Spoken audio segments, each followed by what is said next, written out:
Without question, one of the best, most innovative and exciting aspects of MPCCC's work has been creating and supporting a community of clinical fellows, which we call molecular oncology fellows.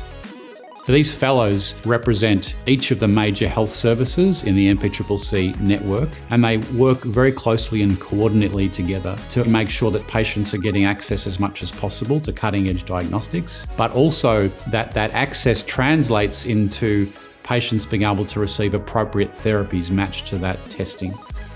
Our fellow has been very successful at being able to profile a number of patients in terms of their tumors, but so have the other health services as well. All this information is brought into a molecular tumor board, of which there are key opinion leaders across these different sites who are able to then streamline patients towards various clinical trials. The MPCCC has a really powerful network, particularly the fellows who are on the ground and living and breathing their own trials portfolios is extremely valuable to have time-specific linkage of those molecular results and the fellows who can link that patient in with the appropriate trials. So acting both as a one-stop shop for a rapid turnaround of molecular guidance and advice, but also linking with specific trials in the moment across the network. So if you look at the clinical trial participation for cancer patients right across the entire sector within Victoria, we're looking at less than 10% of all the patients that we see, which is really a fairly low number, I would say. And you want to raise that bar because we know that participation in clinical trials actually improve patient outcome. It's provided me exposure to molecular oncology, which is not really something that you cover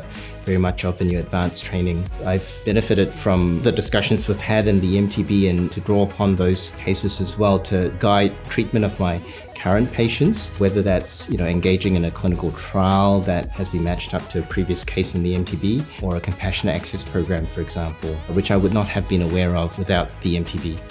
One of the amazing fruits of the MPCCC's molecular oncology program is actually creating the cancer specialists of the future for our region.